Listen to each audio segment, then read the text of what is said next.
disparaisse, afin que tu paraisses.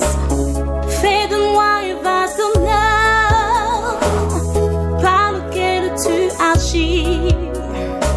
Oh, esprit de sagesse, esprit de science et de piété. Bonjour et bienvenue à ce lundi de la percée. Nous vous remercions encore une fois pour votre fidélité, pour votre présence sur cette page, pour vos questions, vos commentaires et tout. Toute la gloire à Dieu et nous nous assurons de vous répondre soit en inbox ou simplement de traiter les sujets que vous avez posés dans un thème spécifique qui fera l'objet de notre lundi pro. Que Dieu vous bénisse davantage. Bienvenue dans cette nouvelle série qui concerne un sujet qui est clé, qui est important pour toute personne en général, mais surtout quand on est dans le domaine des affaires ou bien dans le domaine professionnel. Il s'agit du sujet de l'intégrité. Et le premier aspect que nous développons ensemble, c'est l'intégrité vis-à-vis de sa hiérarchie. L'intégrité vis-à-vis de sa hiérarchie. Quelqu'un s'appelait Daniel dans la Bible et il s'est trouvé qu'un jour, le roi avait eu à faire un songe. Et ce qui va se passer, c'est que Daniel va partir pour l'interprétation de ce songe. Et vous voyez, dans ce songe-là, la finition ou la fin du roi n'était pas une bonne fin. Le roi devait à un moment donné devenir fou. Donc c'était une annonce négative, c'était une prophétie négative à l'encontre du roi. Donc Daniel avait le choix entre être quelqu'un qui allait garder son intégrité et dire le songe tel qu'il était, ou alors être quelqu'un qui allait blaguer en griffe le roi parce qu'il avait besoin de préserver sa vie, de préserver son poste, de préserver ses privilèges.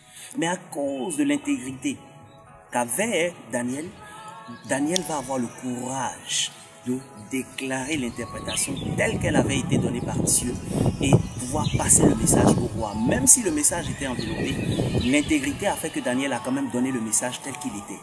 Pareillement, lorsqu'on a fait appel à Joseph pour interpréter le songe de Pharaon, vous vous rendrez bien compte qu'à un moment donné, dans le songe que le Pharaon avait fait, il y avait certains côtés positifs, mais il y avait aussi un côté négatif. Mais à cause de l'intégrité qu'avait Joseph, Joseph va réussir à dire au roi qu'à un moment donné, il va y avoir de la famine. Et si on ne se prépare pas vis-à-vis de cette famine-là, une catastrophe va arriver dans la nation. Donc l'intégrité est la capacité que l'on a à pouvoir dire les choses telles qu'elles sont à notre hiérarchie, de façon réelle, de façon pragmatique. Même si nous pouvons et nous devons l'envelopper dans un moule, nous avons besoin de lui dire les choses telles qu'elles sont.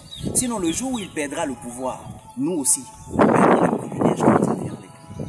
Je me souviens d'une expérience professionnelle personnelle que j'avais. J'avais déposé ma démission, je devais quitter une entreprise. J'étais dans les derniers jours dans cette entreprise-là. Et quelqu'un était venu demander quelque chose à mon patron à cette époque-là.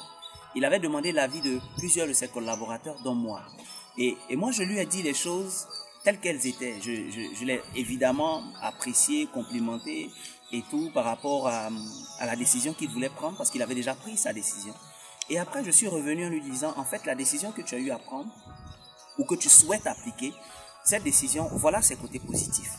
Cependant, si tu ne fais pas attention, voilà les revers de cette décision. Ça risque d'avoir un impact sur telle autre personne, très négatif, et ça risque d'avoir un impact également sur toi-même. Donc, je pense qu'il est mieux pour toi d'aller plutôt dans tel autre sens et non pas dans le sens que tu as décidé de prendre. Après cela, on a discuté et tout. Et quand j'étais sur le point de quitter son bureau, il m'a dit, tu sais Lewis, je voudrais te dire merci pour le feedback que tu m'as donné. Et que tu peux certainement penser que je ne t'aime pas beaucoup, que je ne t'apprécie pas beaucoup. Mais tu peux remarquer que même si on n'est pas les meilleurs amis, je te confie beaucoup de choses, beaucoup de responsabilités. Je te confie les choses les plus importantes. Et tu sais pourquoi? C'est parce que parmi tous mes collaborateurs, tu es le seul qui est capable de me dire les choses telles qu'elles sont. C'est vrai, tu sais le dire sans me blesser, tu sais le dire sans me frustrer. Mais tu réussis au moins à me dire les choses telles qu'elles sont et tu réussis à influencer mes prises de décision de façon positive. Je vais te dire que pendant que tu es en train de quitter cette société, je suis reconnaissant de la qualité d'homme et de l'intégrité que tu as et que tu es vis-à-vis de moi-même, ma personne et des décisions que j'ai à prendre pour cette société. Voyez, quand un patron avec qui vous n'êtes pas forcément amis, un patron avec qui vous avez souvent des challenges dans votre travail, reconnaît que il a toujours continué de prendre votre avis et toujours continué de vous confier ses tâches les plus importantes parce qu'il reconnaît en vous de l'intégrité. Ça veut dire quelque part que c'est une valeur dont vous avez besoin pour réussir dans votre vie. Une prière pour aujourd'hui.